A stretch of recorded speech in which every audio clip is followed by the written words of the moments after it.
Hello students, very good evening. Welcome to daily vocabulary from the Hindu. మీ అందరికీ good news, నేను మళ్ళీ live classes ప్రారంభిస్తున్నాను. English అనేది మీకు ప్రాబ్లమాటిక్ ఏరియా అయితే బేసిక్ లెవెల్ నుంచి ది మోస్ట్ అడ్వాన్స్డ్ లెవెల్ వరకు అన్నింటినీ కూడా డీటెయిల్డ్గా నీట్గా అర్థమయ్యే రీతిలో కవర్ చేసుకోవాలనుకుంటే ఇంగ్లీష్ ఇన్ఫినిటీలోకి రండి, లైవ్ క్లాసెస్ వినండి, నాతో మీరు ఇంటరాక్ట్ అవ్వచ్చు, ఏ డౌట్స్ ఉన్నా అడగొచ్చు, నేను క్లియర్ చేసి మీకు హెల్ప్ చేస్తాను during the class. Highest level SBI, IBPS, PO mains level questions కూడా మనం హ్యాండిల్ చేద్దాము. ఇంగ్లీష్లో జనరల్గా ఉండకుండా రీజనింగ్లో మీకు మెయిన్స్లో వస్తాయి క్రిటికల్ రీజనింగ్, ఇవి కూడా మీకు ఫ్రీగా చెప్తాను. దీంతో పాటు ఇంగ్లీష్లో జాయిన్ అయితే ఇది కూడా మీకు కవర్ చేస్తాను. నా వరకు ఇవన్నీ ఈజీ క్వశ్చన్సే. నేను ఎందుకు ఈజీ అంటాను అంటే because I cracked cat. So cat అనేది మీకు తెలిసిందే. English cat English is much much much higher level than bank exams English. అందులో క్యాట్లో నాకు 99% that to English was my strength. నేను చదువుకుంది తెలుగు మీడియం అమ్మ, గవర్నమెంట్ స్కూల్లో 10th క్లాస్ వరకు తెలుగు మీడియంలోనే చదువుకున్నాను. బట్ సమ్హౌ నాకు ఎందుకో ఆ సబ్జెక్ట్లో పేపర్ చదవడం వల్ల డిఫరెంట్ కారణాల వల్ల నాకు స్ట్రెంగ్త్ వచ్చింది, ఇష్టం వచ్చింది. సో అందుకనే న్యాచురల్గా బట్టి కొట్టకుండా, భయపడకుండా, దేన్ని కూడా మనం గుడ్డిగా మెమరైజ్ చేయకుండా ఇంగ్లీష్ లాంగ్వేజ్, ఇంగ్లీష్ ఇన్ఫినిటీని ఇంగ్లీష్ అనే సబ్జెక్ట్ మనం ఇష్టపడేలాగా నేర్చుకుందాం. మీరు ఐబీపీఎస్, ఎస్బీఐ ప్రిపేర్ అవుతున్నా, యూపీఎస్సీ, సీసాట్ ప్రిపేర్ అవుతున్నా, ఎస్ఎస్సి, సీజీఎల్ ప్రిపేర్ అవుతున్నా, ఏ కాంపిటేటివ్ ఎగ్జామ్ ప్రిపేర్ అవుతున్నా, లేదా సరదాగా ఇంగ్లీష్ నేర్చుకుందాం అనుకున్నా సరే మీకు ఇది హెల్ప్ అవుతుంది. కేవలం 3000 రూపీస్ ఫీజుకి విత్ లైఫ్ టైం వ్యాలిడిటీ మనం అందిస్తున్నాం. మీరు కాల్ చేయాల్సిన నెంబర్ ఇక్కడ ఉంది, ఈ నెంబర్కి మీరు కాల్ చేసి జాయిన్ అవ్వచ్చు. And this is valid till 31st October. So ఇవాల్టి హిందూ పేపర్ ఫ్రంట్ పేజ్లో మనం ఉన్నాం. సో ఇందులో ఒకసారి మనం చూస్తే దీంట్లో మనకి పెద్దగా వొకాబులరీ అనేది లేదు, కానీ ఒకే ఒక్క word I want to highlight. So ఇక్కడ మీరు చూస్తే PM launches new mission to combat climate change. Combat అంటే మీనింగ్ ఏంటి? ఫైట్ అని అర్థం. కాంబాట్ అంటే ఇక్కడ మీనింగ్ ఫైట్. క్లైమేట్ చేంజ్ని ఫైట్ చేయడానికి, ఎదుర్కోవడానికి పిఎం ఒక కొత్త మిషన్, ఎదుర్కోవడానికి, ఫైట్ చేయడానికి కొత్త మిషన్ని లాంచ్ చేశారు. సో మీరు ఒకవేళ జనరల్ నాలెడ్జ్ పరంగా చూడాలనుకుంటే ఇక్కడ మీకు ఆ మిషన్ పేరు కూడా రాసి ఉంది. You can see it. Mission lifestyle for environment అనే పేరుతో ఈ మిషన్ని మోదీ గారు లాంచ్ చేయడం జరిగింది. This is your first word of the day. So ఈ పేజ్లో చూస్తే మీకు ఒక 2 పదాలు మనం చూడొచ్చమ్మా. ఇక్కడ చూడండి, ఒకటి ఫేస్ ఆఫ్ అనే పదం, రెండవది ఎస్కలేట్ అనే పదం. సో ఫేస్ ఆఫ్ అంటే అర్థం ఏంటి? ఫేస్ ఆఫ్ అంటే direct confrontation, it's a noun. Face of అంటే డైరెక్ట్ కాన్ఫ్రంటేషన్, డైరెక్ట్గా ఒకరినొకళ్ళు ఎదుర్కోవడం అని అర్థం. ఒకరినొకరు డైరెక్ట్గా ఎదుర్కోవడం. ఎవరెవరు? గవర్నరు మరియు ఏఏపీ గవర్నమెంట్. సో ఇద్దరు కూడా ఒకరినొకళ్ళు ఫేస్ చేసి ఫైట్ చేస్తున్నారు, ఎదుర్కొంటున్నారు అని అర్థం. ఈ ఫేస్ ఆఫ్ అనేది ఏమైంది? ఎస్కలేట్ అయింది. ఎస్కలేట్ అవడం అంటే become more intense or serious. ఇప్పుడు చిన్న గొడవ ఉందనుకోండి, ఫర్ ఎగ్జాంపుల్ ఇద్దరి మధ్య చిన్న గొడవ, స్మాల్ గొడవ అయిందనుకోండి, చిన్న ఫైట్ అయిందనుకోండి, ఈ ఫైట్ డివోర్స్ వరకు దారి తీసిందనుకోండి భార్యాభర్తల మధ్యలో, అప్పుడు ఏం చెప్తాం? The fight between wife and husband escalated and it took them to divorce. అంటే గొడవ పెద్దదయ్యి అది డివోర్స్కి దారి తీసింది. లెట్ దెమ్ టు డివోర్స్ అని చెప్పొచ్చు. డివోర్స్ ఈచ్ అదర్ అని కూడా చెప్పొచ్చు. అంటే ఈ ఒక విషయం ఇంకా పెద్దదవ్వడం అంటే మీకు ఎలా అనమాట, ఇలా స్టార్ట్ అయింది, ఇలా పెరిగి మొదట్లో ఇంతే ఉండేది, కానీ అలా పెరిగిపోతూ ఉండడం, దీన్ని మనం ఎస్కలేషన్ అని అంటాం. అర్థమైందా? This is how escalate is understood. The word escalate is understood. Especially negative ఆస్పెక్ట్స్కి వాడతారు.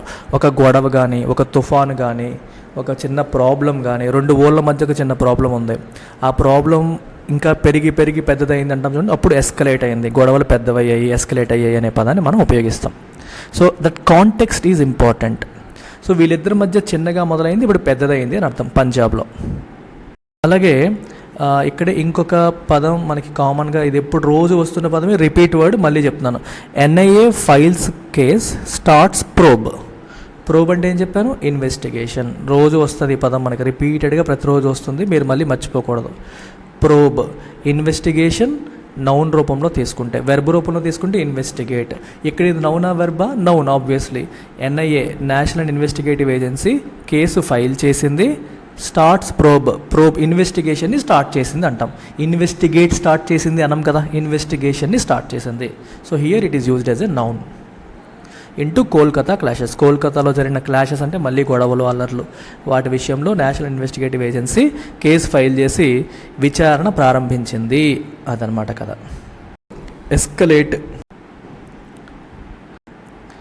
సో ఈ పేజ్ మీరు తీసుకుంటే చూడండి, ఇక్కడ Gehlot rejects BJP's rubber stamp charge against new Congress chief. కాంగ్రెస్లో మల్లికార్జున్ ఖర్గే అనే ఆయన ప్రెసిడెంట్గా ఎన్నుకోబడ్డారు. శశి థరూర్కి మల్లికార్జున్ ఖర్గేకి మధ్యలో ఎలక్షన్ జరిగింది, కాంగ్రెస్ ప్రెసిడెంట్గా ఎవరు ఉండాలని చెప్పి ఆయన కాంగ్రెస్ ప్రెసిడెంట్గా ఎన్నుకున్నారు. కాకపోతే మల్లికార్జున్ ఖర్గే ఆయన అనే అతను గాంధీ ఫ్యామిలీకి విధేయుడు. సో వాళ్ళు ఏం చెప్తే అది చేసే వ్యక్తి. ఈయన కూడా అప్పట్లో మన్మోహన్ సింగ్ ప్రధానమంత్రిగా ఉన్నప్పుడు ఎటువంటి ఆరోపణలు ఎదుర్కొన్నారు, రబ్బర్ స్టాంప్ అని. అలాగే ఈయన కూడా ఒక రబ్బర్ స్టాంపే అని బీజేపీ వాళ్ళు ఛార్జ్ చేస్తున్నారు. ఛార్జ్ అంటే ఆరోపణ అని అర్థం. సో ఈ న్యూ కాంగ్రెస్ చీఫ్ పైన ఇటువంటి ఆరోపణ బీజేపీ వాళ్ళు చేయడం అనేది జరుగుతోంది. దానిని Ashok Gehlot, Rajasthan current chief minister, Congress leader Ashok Gehlot దాన్ని రిజెక్ట్ చేశారు. లేదు అలా ఏం లేదు, అలా ఏం ఉండదు అన్నట్టు, ఫస్ట్ మీ సంగతి మీరు చూసుకోండి, మమ్మల్ని తర్వాత అందరూ కానీ అన్నట్టు అశోక్ గెహ్లాట్ దానికి రిజెక్ట్ చేశారని అర్థం అనమాట. యాక్సెప్ట్ చేయలేదు ఆ ఆరోపణని. సో ఈ పేజ్ మీరు చూస్తే Karnataka to promulgate ordinance for increasing reservation for ఎస్సీస్ అండ్ ఎస్టీస్. చాలా ఇంట్రెస్టింగ్ డెవలప్మెంట్ ఇది. ఎస్సీస్కి 15% నుంచి 17%కి, ఎస్టీస్కి 3% నుంచి 7%కి రిజర్వేషన్ పెంచడానికి వితిన్ కర్ణాటక అనుకుంటాను, పెంచడానికి కర్ణాటక గవర్నమెంట్ ఆర్డినెన్స్ని ప్రోమల్గేట్ చేస్తోంది. ఇక్కడ చూడండి, ఇక్కడ పదం చాలా ఇంట్రెస్టింగ్ వర్డ్ ఇది. ప్రోమల్గేట్ అంటే అర్థం ఏంటంటే to put a law into effect. అంటే ఒక లాని అమల్లోకి తీసుకురావడం. అయితే ఇక్కడ మీరు గమనించాల్సింది ఏంటి అంటే, లాని అమల్లోకి చట్టం చేసే పని ఎవరిది? పార్లమెంట్ది లేదా అసెంబ్లీది. కానీ ఇక్కడ there is a power called ordinance making power. So ordinance అనేది ఈక్వివలెంట్ టు యాక్ట్. చూడండి మీకు ఇలాగా బిల్లు తర్వాత యాక్ట్ అంటాం. బిల్ అంటే ఏంటి? పార్లమెంట్లో కానీ అసెంబ్లీలో కానీ మనం ప్రవేశపెట్టినప్పుడు దాన్ని బిల్ అంటాం. అది స్పీకర్ అనుమతి, స్పీకర్ యాక్సెప్టెన్స్, అక్కడ ఓటింగ్ జరిగి స్పీకర్ స్టాంప్ వేసేసి తర్వాత రాష్ట్రపతి నేషనల్ లెవెల్లో అయితే, స్టేట్ లెవెల్ అయితే గవర్నర్ దానికి అప్రూవల్ ఇస్తే అప్పుడు అది యాక్ట్ అవుతుంది. కొన్నిసార్లు పార్లమెంట్ కానీ లేకపోతే అసెంబ్లీ కానీ సమావేశపరిచి లేనప్పుడు, అర్జెంటుగా ఏదన్నా చట్టం చెయ్యాలి అనుకున్నప్పుడు మన కాన్స్టిట్యూషన్ ఏం చేసిందంటే ప్రెసిడెంట్కి మరియు గవర్నర్కి స్పెషల్ పవర్స్ ఇచ్చింది.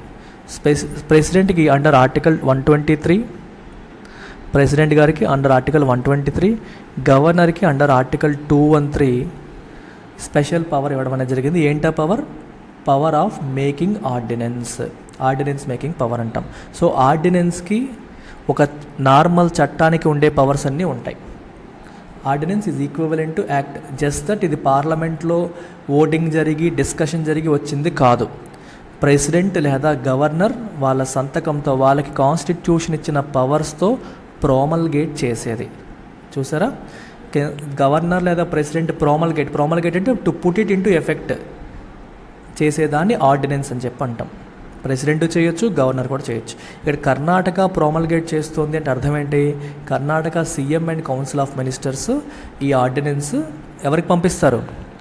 గవర్నర్కి పంపించి ఆయనకున్న స్పెషల్ పవర్స్ని ఉపయోగించి ఆర్డినెన్స్ మీరు ఇష్యూ చేయండి అని చెప్పి అడుగుతారన్నమాట.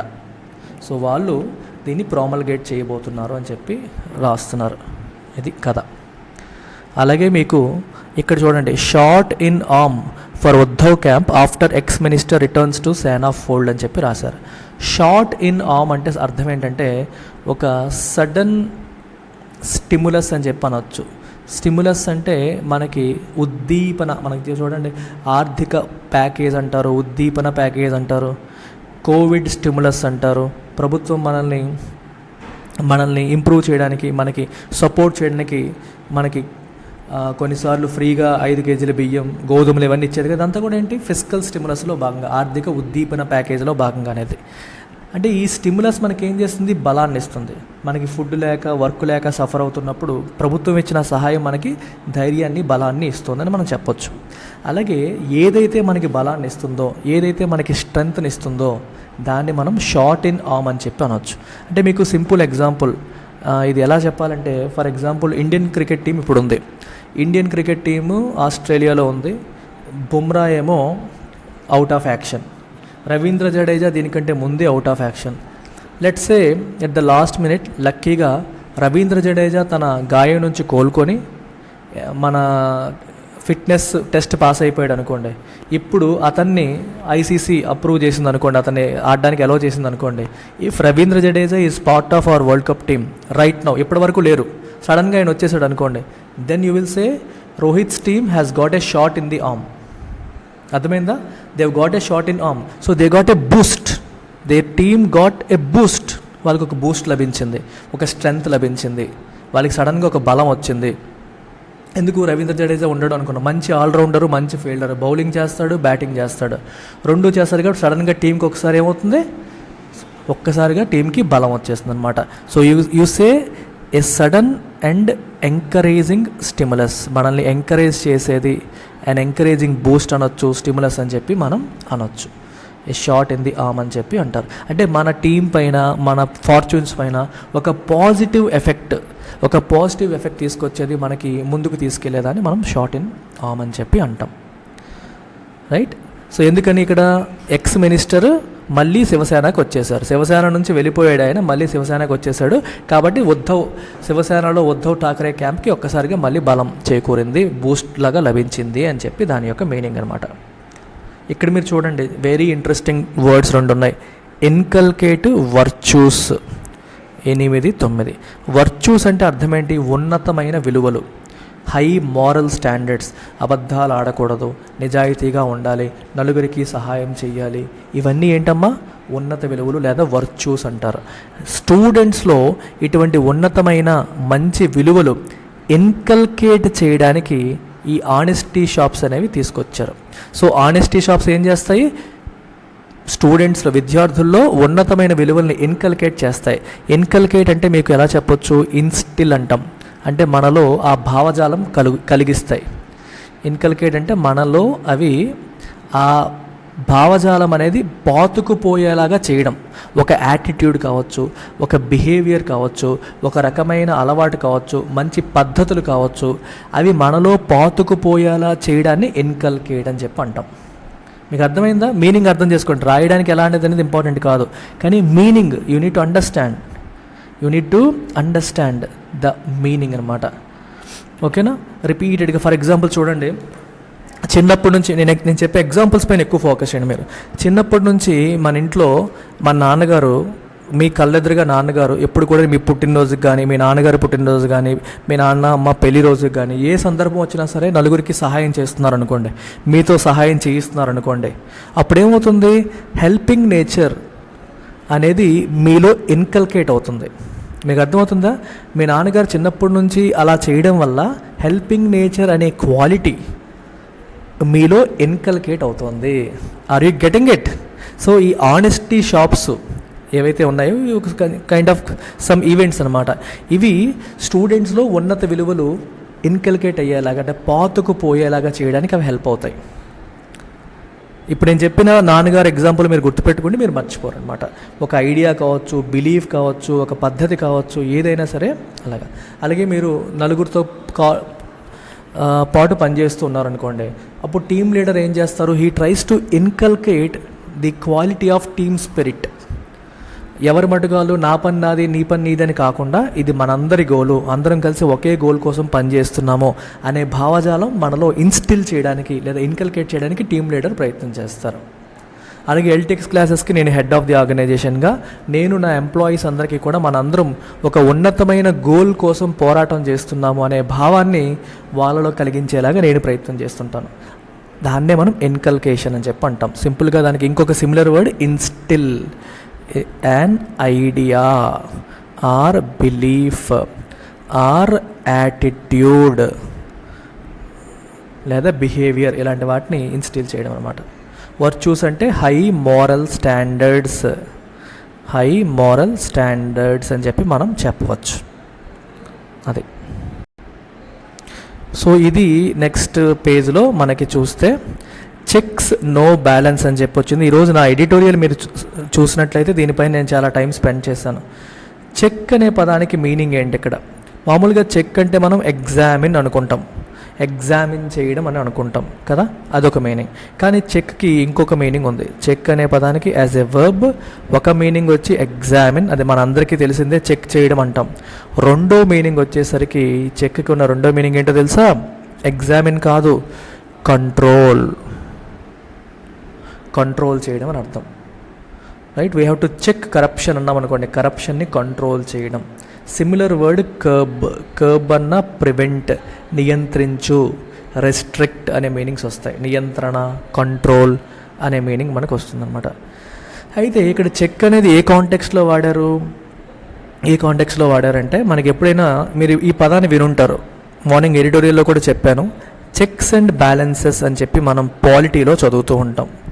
Our constitution has a provision for checks and balances అని చెప్పి. మనకి రాజ్యాంగంలో గవర్నమెంట్లో 3 ఆర్గన్స్ ఉన్నాయి కదా, లెజిస్లేచర్, ఎగ్జిక్యూటివ్, జ్యుడిషియరీ. లెజిస్లేచర్ యొక్క పని ఏంటి? మేకింగ్ లాస్, అంతే కదా, చట్టాలు చేయడం. ఎగ్జిక్యూటివ్ యొక్క పని ఏంటి? Implementing loss. జ్యుడిషియరీ యొక్క పని ఏంటి? డిఫెండింగ్ లాస్, అంటే చట్ట విరుద్ధంగా ఏదన్నా జరిగితే దాన్ని ఆపడం జ్యుడిషియరీ యొక్క పని. ఇప్పుడు ఇందులో లెజిస్లేచర్ టూ పవర్ఫుల్ అయిపోయింది అనుకోండి, అది అన్కాన్స్టిట్యూషన్, అంటే రాజ్యాంగ విరుద్ధమైన చట్టాలు చేసేసే అవకాశం ఉంటుంది. సో అలాంటి తప్పుడు పనులు లెజిస్లేచర్ చేయకుండా మన రాజ్యాంగం ఏం చేసిందంటే, జ్యుడిషియరీకి ఒకవేళ తప్పుడు చట్టం చేస్తే దాన్ని అన్కాన్స్టిట్యూషనల్, అది రాజ్యాంగ విరుద్ధం, అది చెల్లదు అని ఇన్వాలిడేట్ చేసే అధికారం జ్యుడిషియరీకి ఇచ్చింది. సో ఈ రకంగా లెజిస్లేచర్ యొక్క power is under check. Legislature యొక్క power is under check by judiciary, లేదా judiciary checks the power of legislature to make unconstitutional laws అని చెప్పొచ్చు. అయితే సరే, మరి జ్యుడిషియరీకి పవర్ ఎక్కువ ఉంది కదా సార్ దాని ప్రకారం లెజిస్లేచర్ కంటే అని మీరు అనొచ్చు. లెట్సే ఇప్పుడు మన జడ్జి, సుప్రీంకోర్టు జడ్జి నన్ను ఎవరేం అనలేరు అని చెప్పేసి నేను అన్ని చట్టాలని కొట్టిపారేస్తాను, ఎవరేం చేసినా తప్పు అంటాను, నన్ను అడిగేవాడే లేడని చెప్పి జ్యుడిషియరీ కూడా ఎలా తయారయ్యే అవకాశం ఉంటుంది. అందుకని రాజ్యాంగం ఏం చేసింది, సుప్రీంకోర్టు జడ్జిని పదవి నుంచి రిమూవ్ చేసే అధికారం వచ్చేసి లెజిస్లేచర్కి ఇచ్చింది. ఎప్పుడైనా సరే సుప్రీంకోర్టు జడ్జి తన పదవికి, తన గౌరవానికి తగ్గట్టు, తన పదవికి ఉన్న గౌరవానికి తగ్గట్టు బిహేవ్ చేయకపోతే దానికి రిమూవ్ చేయడానికి ఒక ప్రొసీజర్ ఎస్టాబ్లిష్ చేసి ఆ పవర్ని లెజిస్లేచర్కి ఇవ్వడం అనేది జరిగింది. సో ఈ రకంగా జ్యుడిషియరీ యొక్క పవర్ని లెజిస్లేచర్ కంట్రోల్ చేస్తుంది. అర్థమవుతుందా? సో దీన్నే చెక్స్ అండ్ బ్యాలెన్సెస్ అంటారు. సో ఒకరి పవర్ని ఇంకొకరు కంట్రోల్ చేయడం. అలాగే executive, PM and council of ministers, వీళ్ళని ఎగ్జిక్యూటివ్ అని చెప్పి అంటాం. సో వీళ్ళు ఏవైనా చట్టవిరుద్ధమైన లేకపోతే రాజ్యాంగ విరుద్ధమైన కార్యక్రమాలు చేశారనుకోండి, జీవోస్ ఇష్యూ చేశారనుకో, again you can go to judiciary will invalidate them. లేదా ఎగ్జిక్యూటివ్ అనేది ప్రజల యొక్క ఫండమెంటల్ రైట్స్ని ఉల్లంఘించింది అనుకోండి, people can directly approach supreme court. Even then supreme court will control or check the power of executive. So ఇలా checks and balances అనే దాన్ని మనం అర్థం చేసుకోవాలి. Check is something controls. ఇక్కడ ఈ సందర్భం ఏంటంటే యునైటెడ్ నేషన్స్ సెక్యూరిటీ కౌన్సిల్కి సంబంధించిన ఆర్టికల్ ఇది. మీరు ఎడిటోరియల్ చదవండి, డీటెయిల్గా మీకు అర్థమవుతుంది. సరేనా? This is your 10th word of the day. So ఇదమ్మా మంచి పదాలు. ఇవాళ తక్కువ చెప్పినప్పటికీ చాలా వరకు కొత్త పదాలు చెప్పాను. మంచి ఎగ్జాంపుల్స్ ఇచ్చాను. I think you have learn something out of it. ఇంకా డీటెయిల్డ్గా వొకాబులరీతో పాటు grammar and different competitive exams వచ్చే different models of questions, especially reading comprehension కానీ, క్రిటికల్ రీజనింగ్ కానీ, క్లోజ్ టెస్ట్ కానీ, పారాజంబుల్స్ కానీ, ఇట్లాంటివన్నీ మీరు డీటెయిల్డ్గా, లాజికల్గా, కాన్సెప్చువల్గా, బట్టి విధానం కాకుండా నేర్చుకోవాలి అనుకుంటే you can join my English infinity classes by paying just 3,000 rupees and you have lifetime validity, which means మీరు అనుకున్న బ్యాంక్ జాబ్ లేదా ఎస్ఎస్సి జాబ్ వచ్చేంత వరకు కూడా you have validity, course validity అనేది మీకు ఉంటుంది. And I am going to teach classes myself. That's about it. Take care. Bye.